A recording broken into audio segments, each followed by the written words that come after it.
Expand your vocabulary with our core 2,000 words ebook. It's free and packed with essential expressions that you'll use on a daily basis. Start building your vocabulary today. Click the link in the description below to download your free Japanese ebook before it's gone.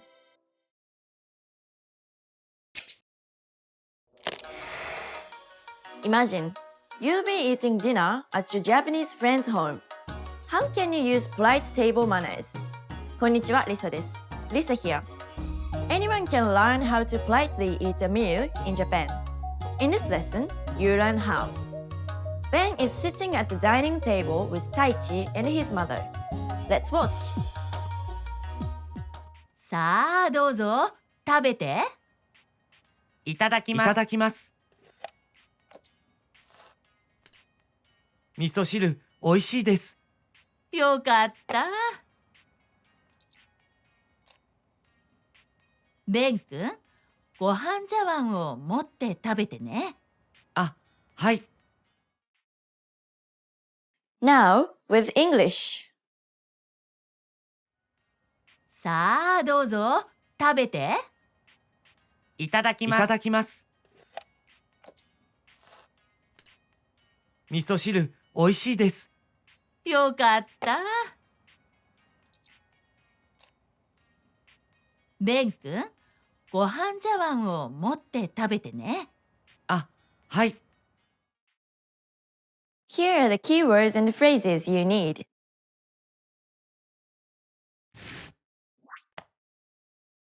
いただきます。いただきます。I will start eating. いただきます。いただきます。いただきます。味噌汁。味噌汁。Miso soup. 味噌汁。味噌汁。味噌汁。おいしい。おいしい。Delicious. おいしい。おいしい。おいしい。ご飯。ご飯。Cooked rice. Meal. ごはん。ご飯。ご飯。茶碗。茶碗。Rice bowl. Teacup. 茶碗。茶碗。茶碗。持つ。持つ。To hold. To carry. To possess. 持つ。持つ。持つ。よい。よい。Good. Well. よい。よい。よい。ご飯茶碗。ご飯茶碗。Rice bowl. ごはん茶碗。ご飯茶碗。ご飯茶碗。Here are the key phrases from the scene. In the scene, what did Ben say to start eating? いただきます。いただきます。いただきます。いただきます。This phrase is a greeting used before you eat. It comes from the verb いただく。 which means to get or to take something from someone of a higher status than you. This phrase can express your gratitude for receiving the food. Before you start to eat any meal at a home or a restaurant, you should say, いただきます。 Well-mannered Japanese people even say it quietly when they eat alone. Now you try. Say Ben's line. さあ、どうぞ、食べて。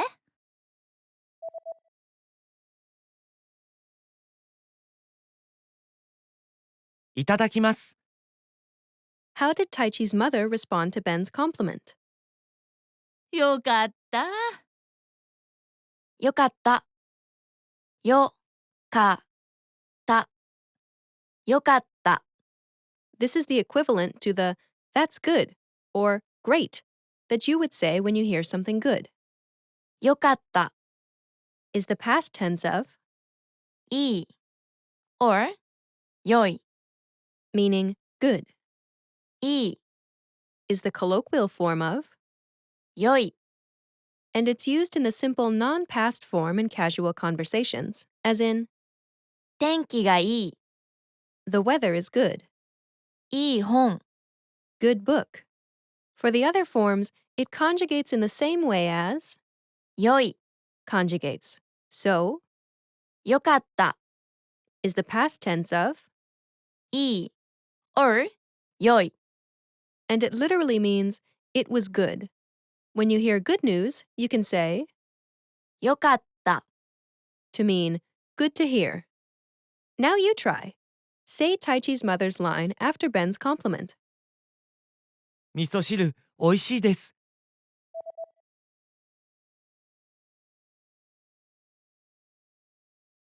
よかった。Now the lesson focus. Here's how to politely eat a meal in Japan. A typical Japanese meal at home consists of rice, miso soup, a main dish, and side dishes.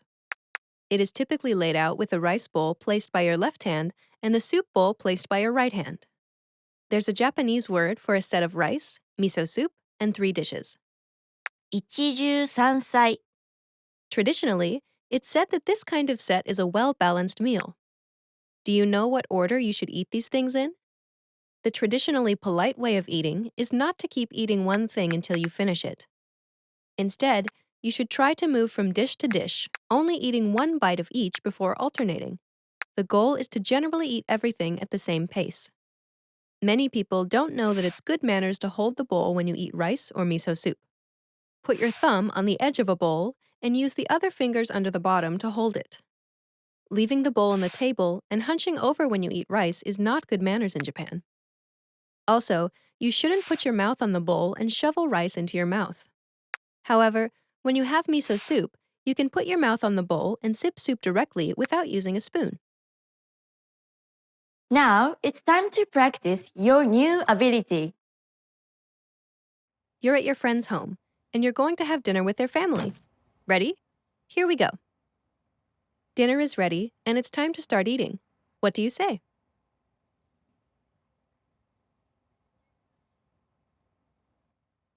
いただきます。 You brought some fruit as a small gift to the family, and they were served at dinner. Your friend said that he really liked the fruit. How do you respond?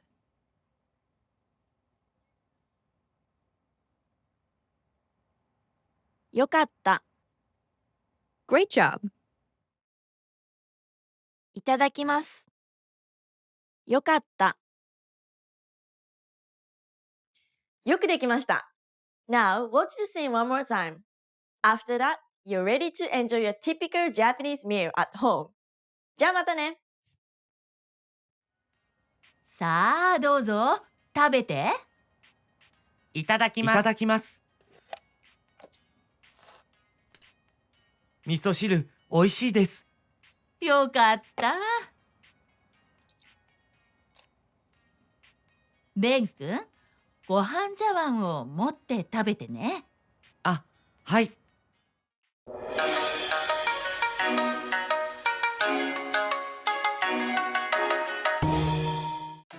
Hey everyone, welcome to the Monthly Review, the monthly show on language learning,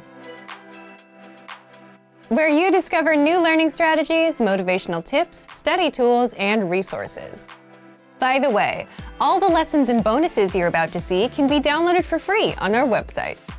So click the link in the description right now to sign up for your free lifetime account. Okay, today's topic is, can busy people actually learn a language? You yourself probably have an answer to this question, right? But whether you can or can't actually has a bit more to do with your mindset than anything else. And in this guide, you'll discover 1. Is it possible for busy people to learn a language and the mindset needed? 2. Mental bandwidth, the one thing that can make or break your language goals. And 3. 5 mindset tricks to make time for language. But first, if you're looking for new free language resources and downloads, here are this month's new lessons and resources. Be sure to download these now before we take them down in a few days. First, the Talking Online PDF cheat sheet. Learn the must-know internet slang and all the internet-related vocab and phrases in your target language with this PDF cheat sheet. And second, the 40 words and phrases for ordering food writing workbook. With this free resource, you'll pick up must-know words and phrases for the restaurant and practice writing them out as well. To get your free resources, click the link in the description below right now. They're yours to keep forever. Can busy people actually learn a language? Part 1. Is it possible for busy people to learn a language and the mindset needed? So, can busy people actually learn a language? What do you think? Leave us a comment and let us know. As much as we want to say yes, it's more of a yes or no depending on the person. Why yes? Yes, because many of our members are busy and are learning with our system. And some of you who are watching also fall into this camp. But it also depends on the person because it's more of a mindset thing. Either you think you have time or you don't. For example, many of our members fall into the group of can learn and can find the time, even if they're busy. If you're busy and still want to learn, if you look around, you can always find 5 or 10 minutes a day, like on a commute. Now, if your mindset is the opposite, if you think you can't learn a language or you don't have time, you won't even try, even if you had a resource that was proven to work. Part 2. Mental bandwidth, the one thing that can make or break your language goals. And if you think about it, if you had all the time in the world but felt like you couldn't learn a language, you wouldn't try either. Again, this is why it comes down to the mindset and why it all depends on each individual person. Either you think you can or you think you can't. But it may not always be this black and white either. It can also depend on your mental bandwidth too. Think back to your school days, those few days before exams. It got really busy and you had to stop everything to study, right? You were probably thinking, if I can just get through studying this week and take the test, then next week I can finally start relaxing and doing other things. And if someone asked you if you wanted to hang out, you would say no, because you're busy. But chances are you still managed to spend at least 30 minutes on YouTube or social media. Meaning you did have some time, even if you were busy. But the test was occupying your mind and taking up all that bandwidth. So it's also possible that we just don't have the mental bandwidth because we're overwhelmed. And this is a genuine reason for not being able to learn when you're busy. Don't worry, in the next part, we'll show you how to get some bandwidth so that you don't feel overwhelmed. Part 3. 5 mindset tricks to make time for language. So if you've gotten this far, you understand that it is possible to start learning a language, even if you're busy, that you can find the time, but it mostly comes down to your mindset. So how can you develop the mindset? So when you're too busy, it feels like you're overwhelmed and like you don't have control of your time. Well, there are a few things you can do to gain some control of your time, have some breathing room, and learn a bit of language. First, always set small, measurable goals. This is something that we talk a lot about here. For example, learn for 10, 15, or 20 minutes every day. Learn 100 words in 1 month, which means learning 3 to 4 words a day. And the mindset behind this is just being realistic with your goals and what you can do. Because if you're busy, you may not have 1 or 2 hours. And this is a strict rule, especially when starting out with new goals and languages. Always stick to small, measurable goals. Second, lowering your goals and expectations is okay when things get super busy. If you couldn't learn all 100 words for the month and only got up to 40 or 60, that's okay. If you tried learning on Monday and Tuesday but skipped Wednesday and Thursday, that's okay. Sometimes you have to shift priorities, and prioritizing things is a secret to a successful life. You may not get to the goal you wanted to achieve today, but you can get to it next week. Third, it's okay to put language on pause if life gets in the way. Just like with that last point, you can always come back and reach your goal a little later. We often see learners put language on pause, come back later. Some even come back years later. But the key is to come back. Fourth, avoid the all-or-nothing mindset at all costs. And an all-or-nothing mindset is something you'll see in beginners and perfectionists. When you have this mindset, you'll say, language learning requires hours, so there's no point in learning for a few minutes today. But something is better than nothing, and even 5 to 10 minutes of review adds up in the grand scheme. And in the grand scheme, it's more important to be consistent, even if it's just for a minute a day, rather than study for hours once a week. The brain just doesn't work that way. Fifth, do you have a slowdown or relaxing routine that you do on the weekends or whenever you have free time? And if you didn't do it, you'd feel overwhelmed? Leave us a comment and let us know what it is. For some, it could be reading, watching TV, or going to a cafe and doing nothing for a bit. You're there on your own, you don't have much to do in front of you, even if it's just 10 or 15 minutes. And if you're settled, you start feeling in control. And that's the point you have some mental bandwidth. You can start doing some time management and plan your week out. You can put in a few minutes of language learning. But if you don't slow down and if you feel overwhelmed, you could have the easiest possible way to learn a language, and you still wouldn't do it. So, back to you. If you were busy, do you think you'd be able to learn a language? Leave us a comment. So, thank you for watching this episode of Monthly Review. Do you record yourself speaking your target language? If you enjoyed these tips, hit the like button, share the video with anyone who's trying to learn a language, and subscribe to our channel. We release new videos every week. And if you're ready to finally learn language the fast, fun, and easy way and start speaking from your very first lesson, get our complete learning program. Sign up for your free lifetime account right now. Click the link in the description. See you next time. Bye!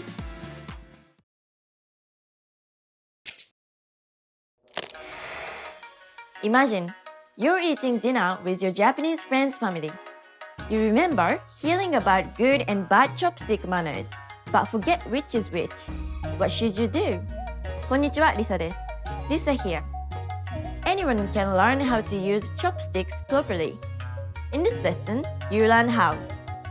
Ben is eating dinner at his friend Taichi's home. Let's watch.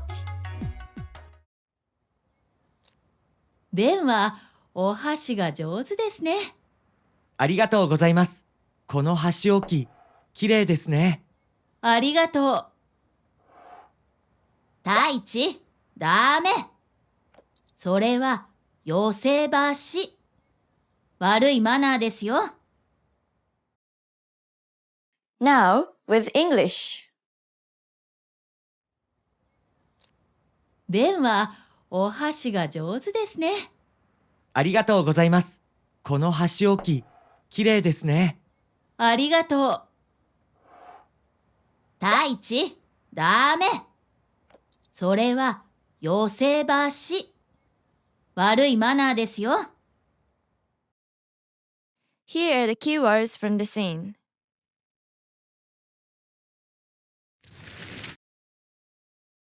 箸、箸、 Chopsticks.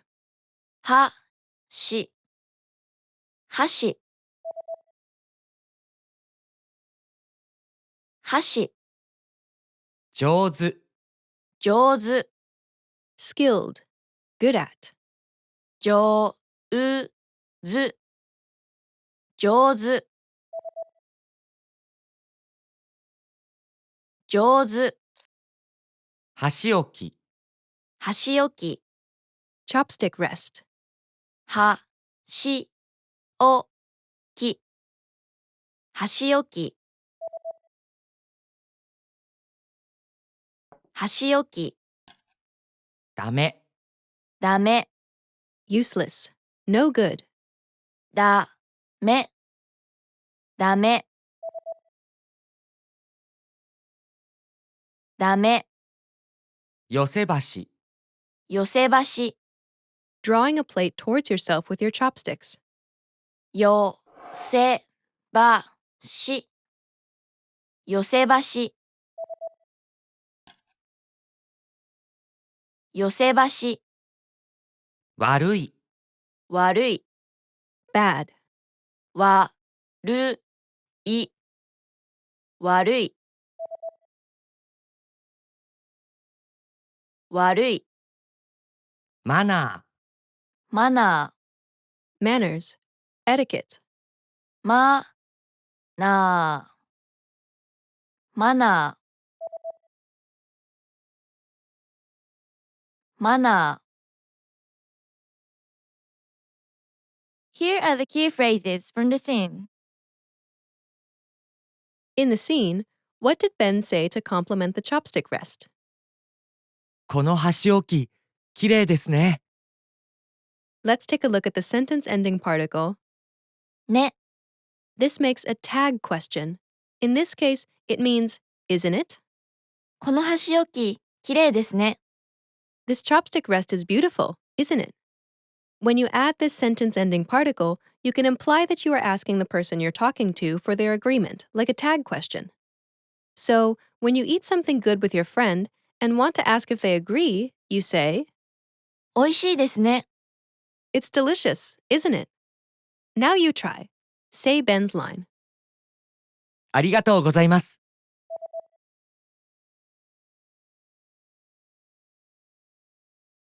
この箸置き、きれいですね。How did Taichi's mother respond when Taichi had bad manners? 悪いマナーですよ。 Here, let's take a look at another sentence ending particle, よ which can be used to indicate certainty or emphasis. If you say, 悪いマナーです it's bad manners, it's just a neutral statement. But when you tell something that your listener doesn't know, you might want to add the sentence ending particle よ at the end to indicate certainty and emphasis, and it sounds natural. So, altogether, 悪いマナーですよ that's bad manners. For example, when you really want to recommend some food to your friend and say, this sure is delicious, you'd say, これ美味しいですよ now you try. Say Taichi's mother's line. それは寄せ箸。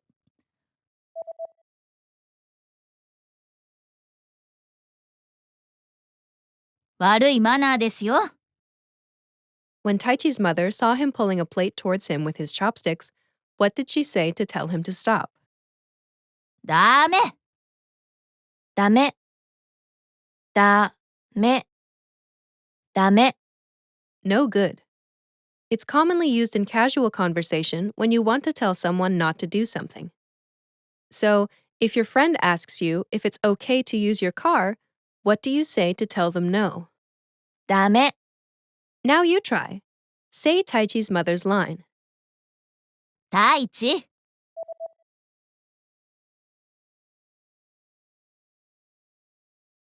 ダメ。 Now the lesson focus.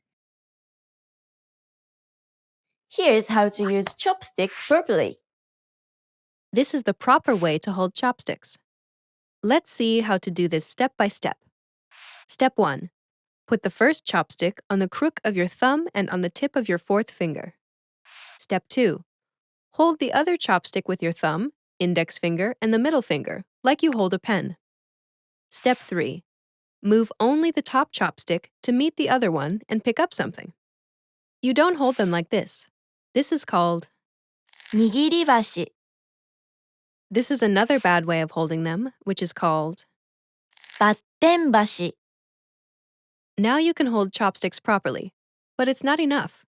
There are other bad manners you might want to avoid. The first one is, 寄せ箸 which is pulling a plate towards yourself with your chopsticks, as Taichi did in the video.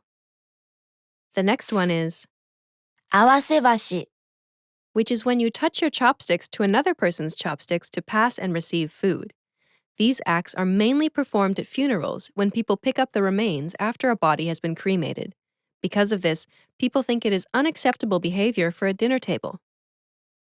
Another unacceptable behavior is, 立て箸 which is sticking chopsticks straight up in a rice bowl. In Japan, people do this only to the food set out for the departed at a funeral, so you should avoid doing this at a meal. Now, it's time to practice your new ability. You're eating Japanese food with your friend. Ready? Here we go. You find a beautiful chopstick rest in front of you and want to say, "This chopstick rest is beautiful, isn't it?" To ask if your friend agrees. What do you say?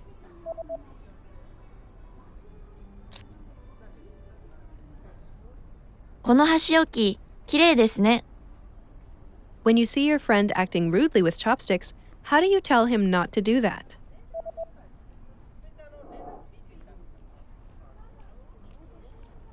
ダメ You want to explain with certainty that his behavior is bad manners. What do you say?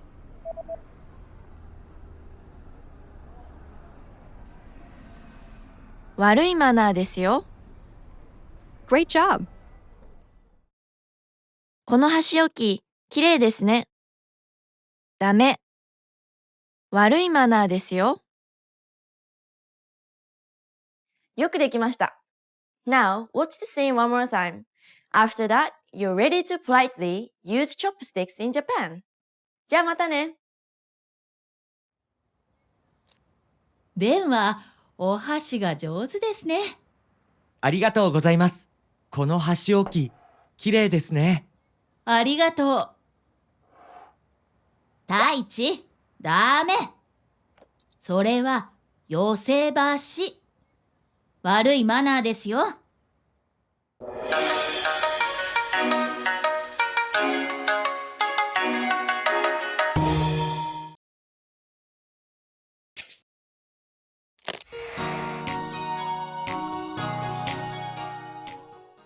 節分とは各季節の始まりの日、つまり立春、立夏、立秋、立冬、それぞれの前日を指しています。江戸時代以降は立春の前日だけを節分と呼ぶようになりました。毎年2月4日頃が節分にあたります。昔は季節の変わり目には邪気が生じ、そのせいで人々が病気になったり、作物が取れなくなったりすると信じられていました。その後、邪気を象徴的に表した鬼を追い払うための行事を行うようになりました。魔除けとして家の入り口に取り付けられる魚は何でしょうか？正解はこのビデオの最後に紹介します。各家庭や寺などで、鬼は外、福は内という掛け声とともに豆をまきます。この豆は福豆と呼ばれるいった大豆。最近ではスーパーマーケットなどで買うことができます。家庭では家族それぞれが豆をまきます。寺ではその年に災難を受けやすいと言われる年男、年女が豆をまきます。豆まきが終わった後、豆を自分の年齢の数だけ食べて一年の健康を祈ります。豆まきには鬼がつきもの。でも鬼は架空の存在なので、家庭では主に父親が鬼のお面をかぶって鬼に扮します。また、幼稚園や保育園などでは先生が鬼の役を演じます。子供たちは怖がりながらも元気に、鬼は外、福は内と叫びながら豆をぶつけます。すると、鬼は慌てて玄関や部屋の出入り口から逃げていくのです。節分に食べると縁起が良いとされる恵方巻きを食べます。これはきゅうりやかんぴょう、だし巻き卵などを入れた太巻き寿司のこと。普段は食べやすい長さに切ってある太巻き寿司ですが、恵方巻きの場合は切らずに長さ20センチほどのままでかぶりついて最後まで食べます。この時、その年の縁起の良い方角、つまり恵方を剥いて食べなければならないという面白い風習があります。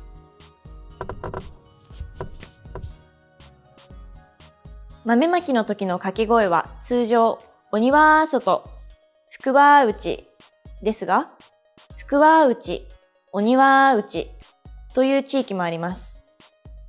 鬼を祀っている寺や、鬼は神様の使いだとみなしている神社では、鬼は外がタブーなのです。さて、ここでクイズの答えです。正解は、イワシです。さすがの鬼もイワシの生臭さを嫌うと言われ、ヒイラギの枝にイワシの頭を刺して戸口に取り付けるようになりました。ちなみに、ヒイラギの木にはトゲが生えていて、これにも鬼を遠ざける魔除けの力があると信じられていたのです。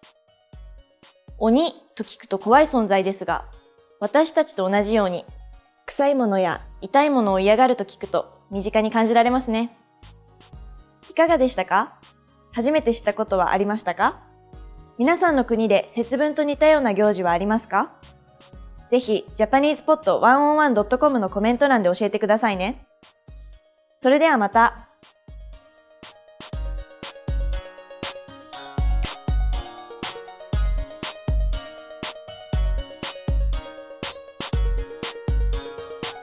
Hey everyone, welcome to the Monthly Review, the monthly show on language learning,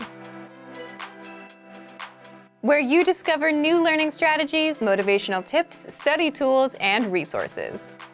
By the way, all the lessons and bonuses you're about to see can be downloaded for free on our website. So click the link in the description right now to sign up for your free lifetime account. Okay, today's topic is, are you an introvert or an extrovert? And how to speak more of your target language. Since you're learning the language, then you're very much aware of the importance of speaking, which can be easy if you're an extrovert or hard if you're an introvert. So, how can you speak more if you're on the shy side?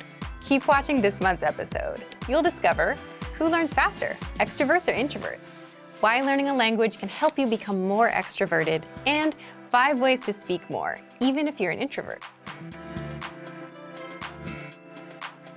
But first, if you're looking for new free language resources and downloads, here are this month's new lessons and resources. Be sure to download these now before we take them down in a few days.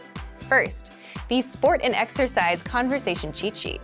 Want to talk about fitness in your target language? You'll learn over 50 words and phrases for sports and exercise with this brand new cheat sheet. Second, the 40 words and phrases for ordering food writing workbook. With this free resource, you'll pick up must-know words and phrases for the restaurant and practice writing them out as well. Third, the top 12 April Fool's phrases. Want to be able to say some outrageous phrases in your target language for April Fool's Day? Then you'll want this April Fool's phrase list. Fourth, can you talk about your bones in your target language? Learn how to say words like skull, ribs, spine, and much more with this quick vocab bonus. Fifth, 20 must-know jewelry vocabulary. Do you know how to say earrings or necklace in your target language? If you don't, then this vocab lesson is for you. To get your free resources, click the link in the description below right now. They're yours to keep forever. Okay, let's jump into today's topic. Are you an introvert or an extrovert? And how to speak more of your target language. Part 1. Do extroverts or introverts learn languages faster? If you've ever wondered whether introverts or extroverts learn the language faster, there have been studies done on this. And as you'd expect, extroverts do have an advantage when it comes to speaking and overall conversational skills. Of course, these studies didn't take into account mistakes you may make, such as grammar, vocab, etc. And introverts? Introverts tend to observe and listen more, and tend to be better listeners. Do you agree with these findings? Leave a comment. So the key takeaway is they each have their own advantages. One has something that the other lacks. And that makes sense, doesn't it? If you speak less, your speaking skills will be weaker. And if you want to just speak a lot, you get good at speaking but miss out on the other skills, like listening and reading. So unfortunately, you can't really say who learns faster based on personality alone, just that each one has their advantages and disadvantages. But personality aside, success with a language will always depend on your attitude towards learning itself and how much time you put in. The person that has a better chance of becoming fluent will always be the one that puts in more time to learn, practice, get feedback, adjust with the feedback, and not so much about whether they're extroverted or introverted. But what if you're an introvert who wants to be able to speak more? Is there a way to become more extroverted? Part 2. How to speak more, even if you're an introvert. There are ways to become more extroverted, at least more than your usual self. How? Well, first, by learning a language. When you learn a language, you have a natural desire to connect with native speakers, even if you're shy. Also, native speakers tend to be very supportive and welcoming when you're trying to learn their language. So even if you're shy, it's kind of hard to stay shy in the long run when the people you speak with are so encouraging. In your native language, even if you know a million ways to start a conversation, you might not try to speak to someone because you're worried about whether you have something clever to say or the timing or some other social aspect. But in another language, where you may only know a few phrases, you're not bogged down by that. You just do the best you can with the few phrases you have. Plus, learning a language alone gives you a chance to reinvent yourself. To learn another language is to acquire another soul, as the quote goes. So, learning a language alone puts you on a path towards becoming more extroverted. But if you want specific tips, here are 5 ways to speak more, even if you're an introvert. Number 1. Learn how to listen like an introvert. How can this help you to speak more?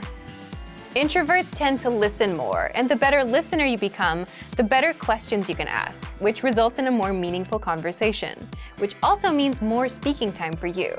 So you can speak more, even if you consider yourself an introvert, by listening well and asking relevant and pertinent questions.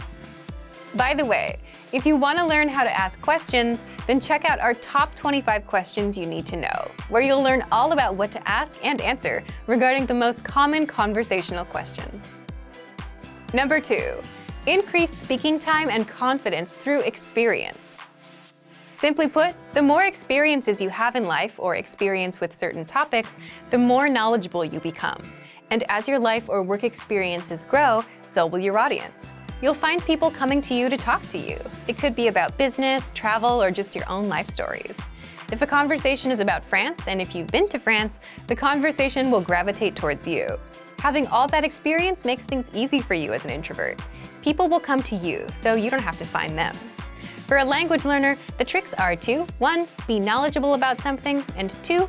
Be able to talk about your experience in the target language. Number 3. Find the right audience. Imagine talking to someone that's not interested in learning languages. They'll give you 100 reasons why they can't learn, never reasons why it might work out for them, right? But when you're talking to an audience that's interested in languages, then you can have a conversation that could go on for hours. So find the right audience to share with. With language learning, it means you need to find native speakers that share the same hobbies or interests as you. Number 4, talk about what you know best. The introvert-extrovert dynamic also depends on how much you know about a topic and what you're most comfortable with. There are topics you may not know enough about, so you won't talk as much. But even the biggest introvert can become a confident speaker once you touch upon a topic they know well. That's where they shine. So if your goal is to be more extroverted, then focus on the things you know about. Or you can always gain experience in topics you don't know much about so you can speak more. Number 5, create opportunities to speak. How? Well, it's hard to stop a stranger and start talking with them without any context, right? But what if you need help finding something at a store, or have a question about a dish at a restaurant? Then it's much easier since you're there with a purpose. So you can create these opportunities by going to a restaurant from the country that speaks your target language and speaking with the staff, or asking a taxi driver a question, or asking staff at an information booth a question. So to recap, if you want to speak more, even if you're an introvert, 1. Listen like an introvert. 2. Increase speaking time and confidence through experience. 3. Find the right audience. 4. Talk about what you know best. And 5. Create opportunities to speak. So thank you for watching this episode of Monthly Review. Next time, we'll talk about how tipping points will bring you closer to your language goals. If you enjoyed these tips, hit the like button, share the video with anyone who's trying to learn a language, and subscribe to our channel. We release new videos every week. And if you're ready to finally learn language the fast, fun, and easy way and start speaking from your very first lesson, get our complete learning program. Sign up for your free lifetime account right now. Click the link in the description. See you next time. Bye!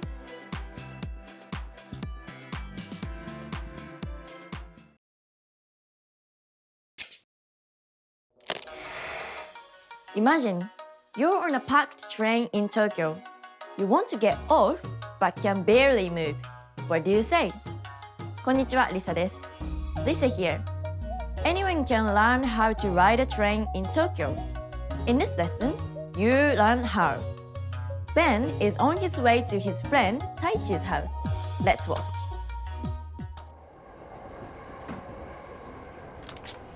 どうぞ。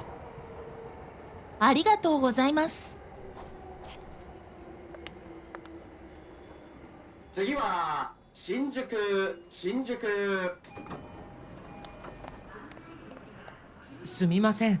降ります。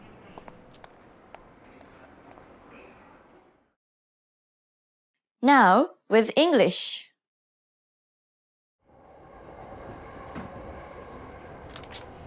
どうぞ。ありがとうございます。次は新宿。すみません。降ります。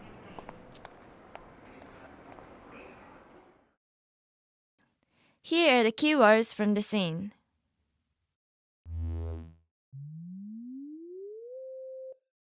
どうぞ。どうぞ。 Go ahead. Here you are. どうぞ。どうぞ。どうぞ。ありがとうございます。ありがとうございます。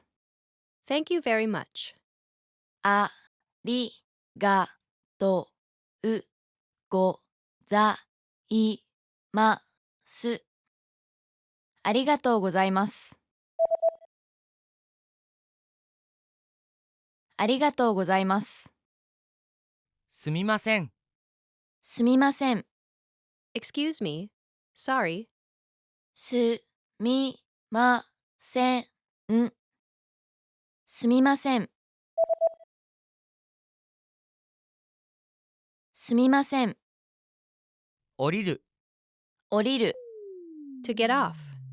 降りる。降りる。降りる。次。次。 Next. 次。次。次。Here are the key phrases from the scene.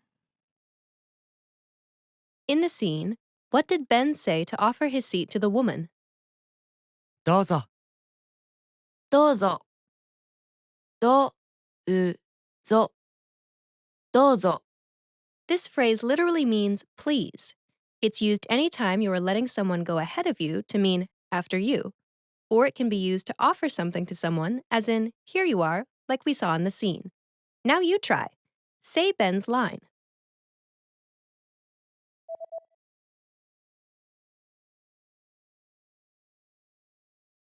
どうぞ。 How did Ben get the people in front of him on the train to step aside so he could get off? すみません。降ります。すみません。すみません。すみません。 Excuse me. 降ります。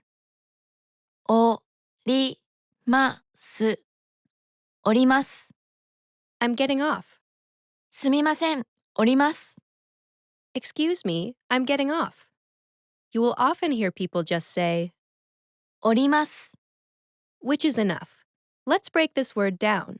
It's the mas form of 降りる。 which means to go down or to disembark. You can use this word anytime you're getting out of a vehicle. Now you try.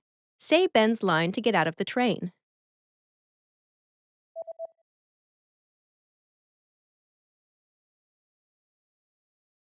すみません。降ります。 Now, the lesson focus. Here's how to ride a train in Japan. Pregnant women often wear a maternity badge like this when they commute by train in Japan. This badge is given to pregnant women at stations or local city offices for free. They can easily show that they are pregnant and get preferential treatment. So, when you see a woman wearing the maternity badge, you might want to offer her a seat, like Ben did in this video. どうぞ。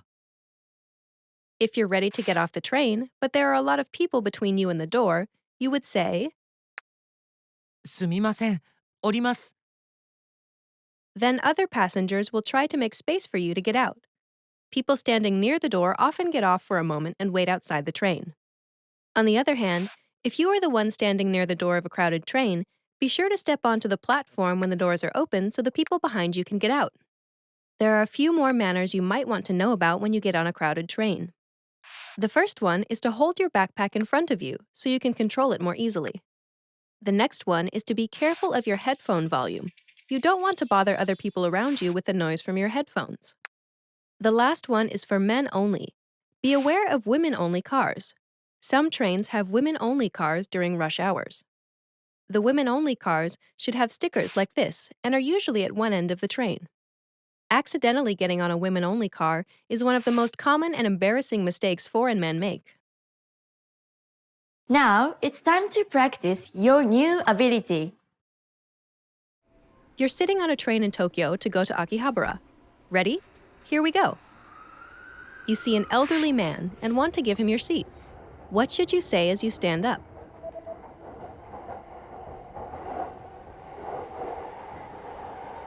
どうぞ。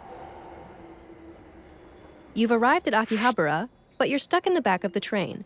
How do you indicate that you'd like to get off?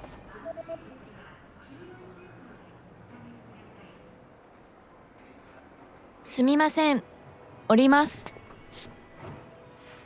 Great job! どうぞ。すみません。降ります。よくできました。Now, watch the scene one more time. After that, you're ready to ride a train in Japan. Happy travels! じゃあまたね。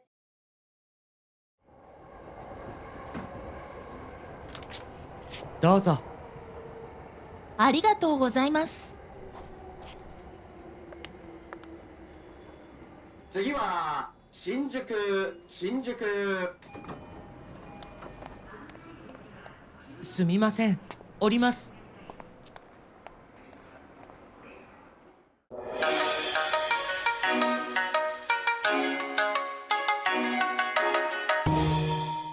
Hey everyone, welcome to the Monthly Review, the monthly show on language learning, where you discover new learning strategies, motivational tips, study tools, and resources. By the way, all the lessons and bonuses you're about to see can be downloaded for free on our website. So click the link in the description right now to sign up for your free lifetime account. Okay, today's topic is how to learn a language in 2022. If you're planning to learn a language in 2022, then this episode is for you, especially if you want to finally succeed with your New Year's resolution, instead of failing or giving up in the next week or two. That's why today you'll discover 1. The 4 critical steps you need to take when learning a new language, and 2. How to set goals and New Year's resolutions that won't fail you in 2022. But first, if you're looking for some free language resources and downloads, here are this month's new lessons and resources. Be sure to download these now before we take them down in a few days. First, the Using Opposites Conversation Cheat Sheet. With this new cheat sheet, you'll learn common opposite adjectives like near and far, hot and cold, and grammar rules on how to use these words in a sentence. Second, the How to Say Goodbye PDF Writing Workbook. With this printable PDF, you'll pick up some common parting greetings and be able to practice writing them out. Third, can you talk about cars in your target language? Learn how to say words like tire, windshield, headlights, and more with this quick vocab bonus. Fourth, must know words and phrases for public transportation. Learn how to say ticket, bus, train, and much more with this quick 1-minute lesson. Fifth, the 10 habits of highly effective language learners. Wondering which habits will help you succeed with language learning? Then check out this free lesson. To get your free resources, click the link in the description below right now. They're yours to keep forever. Okay, let's jump into today's topic. How to learn a language in 2022. Part 1.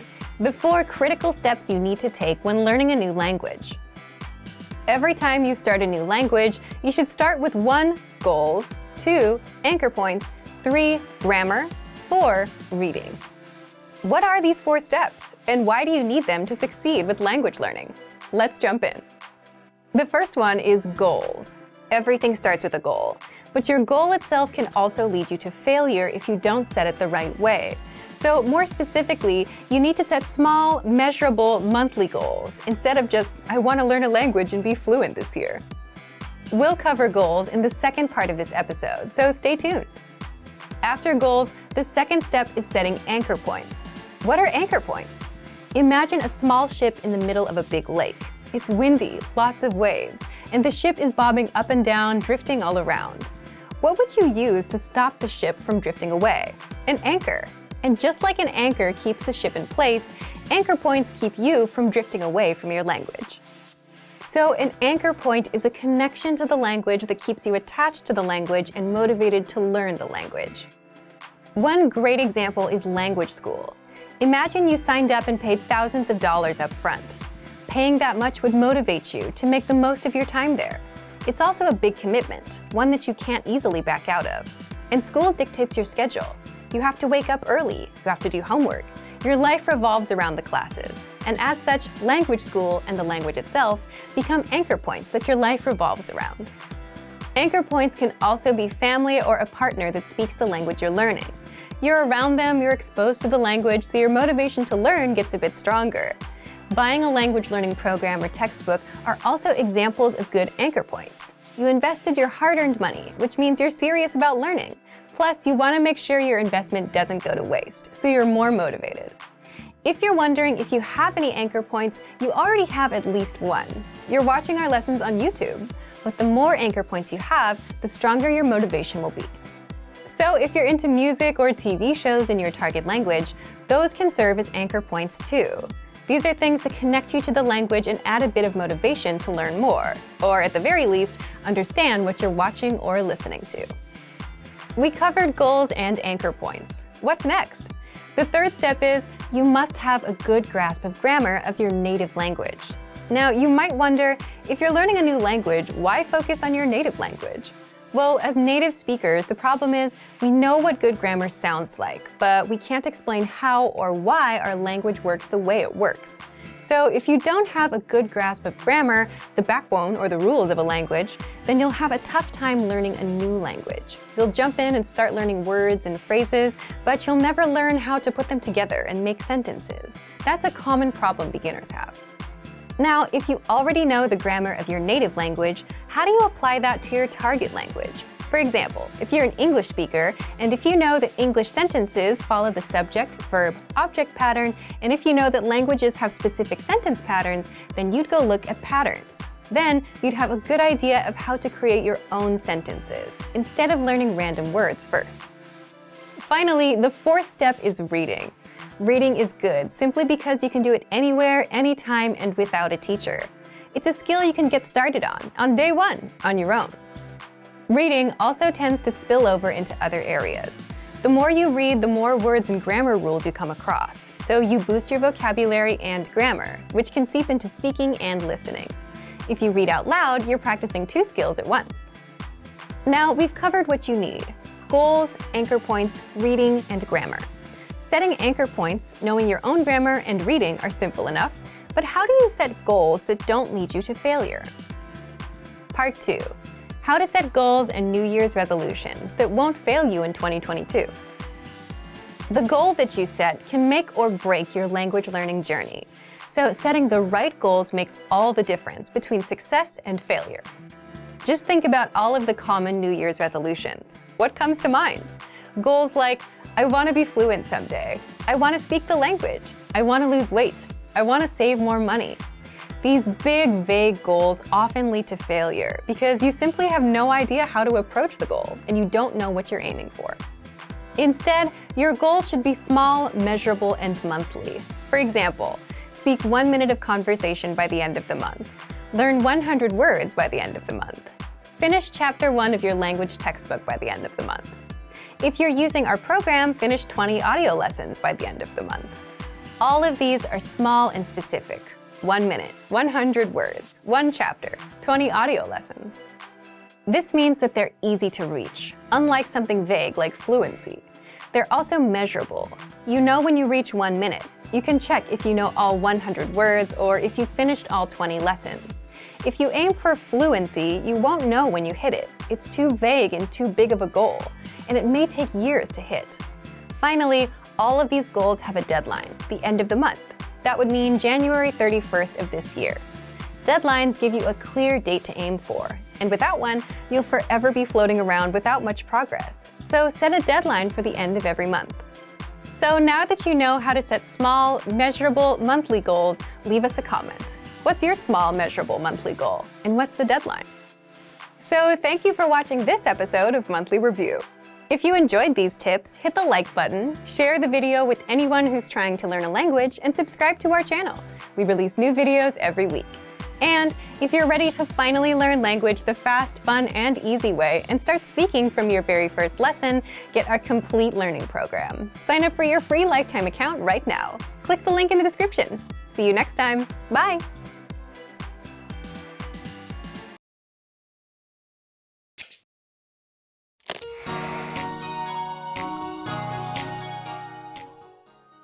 月の第2月曜日は成人の日です。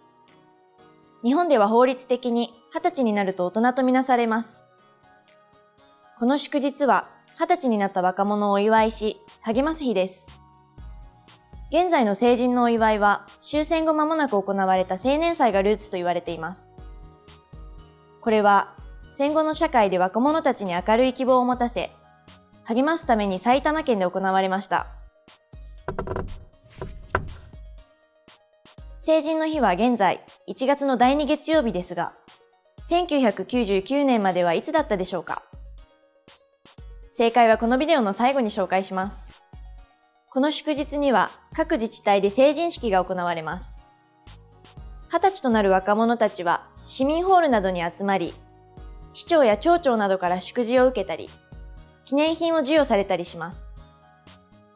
さらに新成人の代表が大人になるにあたっての決意など挨拶をします。豪雪地帯ではゴールデンウィークやお盆に行われるところもあります。成人式は一生に一度の儀式ですから、特別な服装で臨みます。男性はスーツ、女性は振袖で出席するのが一般的です。振袖とは未婚の女性が着る袖の長い着物のこと。振袖は高価な上に帯や草履など着物以外の小物も揃えなければなりません。そのため、レンタルで済ます家庭もありますが、お祝い事なので娘のために購入する親も多いです。成人の日には赤飯を炊いてお祝いする家庭もあります。赤飯とはもち米に小豆を混ぜて炊いたご飯のこと。小豆の色が米についてピンク色になることから、めでたい色である赤を表す料理として、日本ではお祝い事に欠かせないものです。また、親戚や知人から成人をお祝いする贈り物やお祝い金をもらう場合もあります。成人式の後で同窓会が開かれることもあります。高校を卒業してから地元を離れる場合も多いので、成人式は旧交を温める良い機会になっています。さて、ここでクイズの答えです。正解は1月15日です。土日と合わせて3連休にするハッピーマンデー制度によって1月の第2月曜日になりました。1月15日だった頃は単独の祝日だったため、1日だけのお休みでは故郷の成人式に帰ることが難しかった人たちもいましたが、3連休になることによって帰省しやすくなりました。いかがでしたか？初めて知ったことはありましたか？皆さんの国でも大人になったことをお祝いする日はありますか？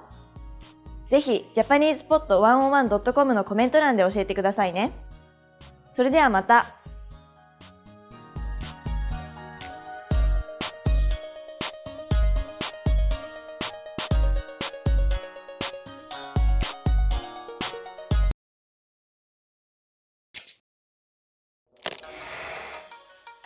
Imagine you're visiting your Japanese friend's house. Your friend's mother answers the door and invites you in. What should you say? こんにちは、リサです。Lisa here. Anyone can learn how to visit someone's house in Japan. In this lesson, you learn how. Ben has arrived at his friend Taichi's house. Let's watch. はい。ベンです。ベン、いらっしゃい。さあ、どうぞ。スリッパどうぞ。ありがとうございます。お邪魔します。太一、ベンくんよ。はーい。これ、どうぞ。皆さんで食べてください。あら、ありがとう。Now, with English. はい。ベンです。ベン、いらっしゃい。さあ、どうぞ。スリッパどうぞ。ありがとうございます。お邪魔します。太一、ベンくんよ。はーい。これ、どうぞ。皆さんで食べてください。あら、ありがとう。Here are the keywords and phrases you need.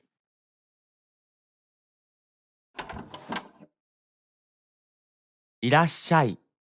いらっしゃい。 Welcome. いらっしゃい。いらっしゃい。いらっしゃい。さあ、さあ、 Come on now. さあ、さあ、さあ、邪魔。邪魔、 Annoyance. Interference. 邪魔、邪魔、邪魔、食べる。食べる、 To eat. 食べる、食べる、食べる、皆さん。皆さん、 Everyone. みなさん、皆さん、皆さん、あら。あら、 Oh. Ah. あら、あら、あら。Here are the key phrases from the scene. In the scene, how did Taichi's mother welcome Ben? いらっしゃい。いらっしゃい。いらっしゃい。いらっしゃい。 This phrase means welcome. It's used when you are welcoming your friends to your house. If you want to welcome someone superior to you, you say, いらっしゃいませ。いらっしゃいませ。いらっしゃいませ。 You will often hear shop clerks saying this phrase when you enter a shop. Now you try. Say Taichi's mother's line. ベン。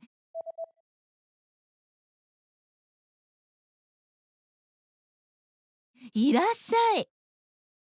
What did Ben say as he entered Taichi's home? お邪魔します。お邪魔します。おじゃまします。お邪魔します。 There is no equivalent phrase in English, but it literally means, I will be a burden, which is a way of saying you're sorry to bother them by dropping by. It's a polite greeting when you enter someone's home, even if they invited you and you're not bothering them at all. お邪魔します。 Let's break this phrase down. 邪魔します。 Is the Moss form of, 邪魔する。 which is made of a noun, 邪魔 meaning annoyance, and a verb, する。 meaning to do. Altogether, it will make a phrasal verb, 邪魔する。 meaning to bother someone or disturb someone. And at the beginning, add the honorific prefix, お to say, お邪魔します。 Again, it's used as a greeting when entering someone's home. Now you try. Say Ben's line to enter Taichi's home. ありがとうございます。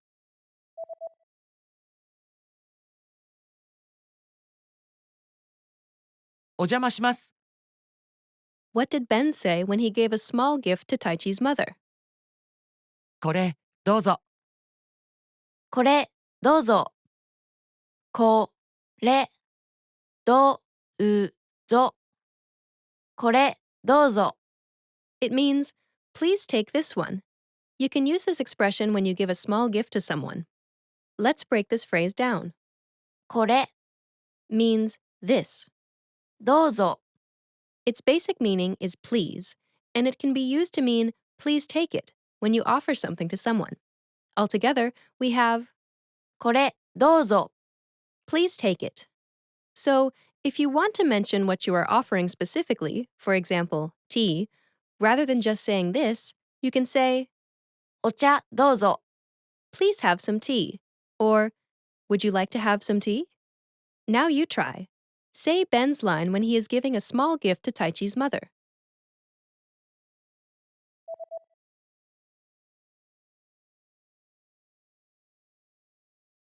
これ、どうぞ。 Now, the lesson focus. Here's how to visit someone's house in Japan. In Japan, people take their shoes off when entering a house.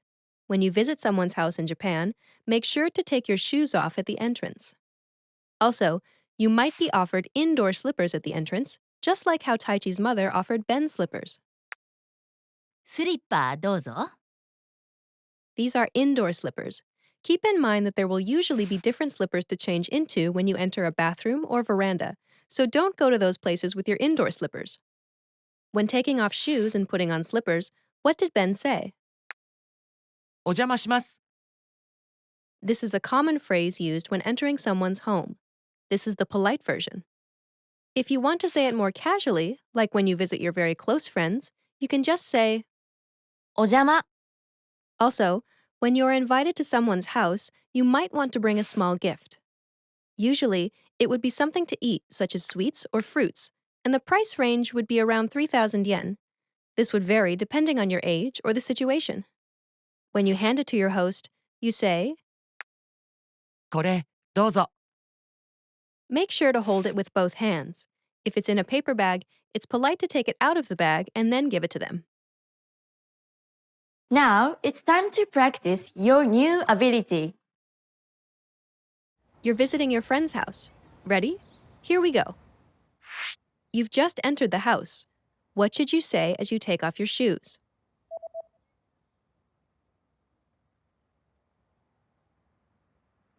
お邪魔します。 You have a small gift for your friend's mother. What should you say as you hand it to her?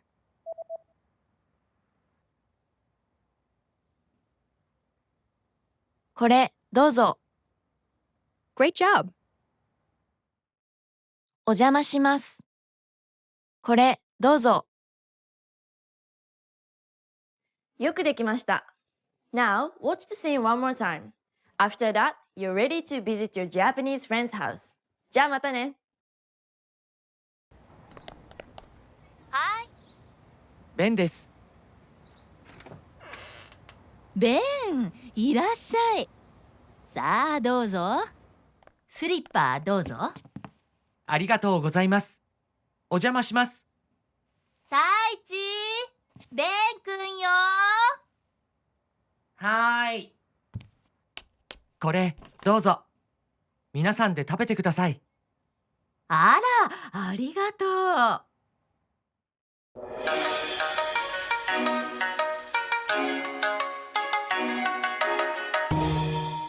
Expand your vocabulary with our core 2,000 words ebook. It's free and packed with essential expressions that you'll use on a daily basis. Start building your vocabulary today. Click the link in the description below to download your free Japanese ebook before it's gone.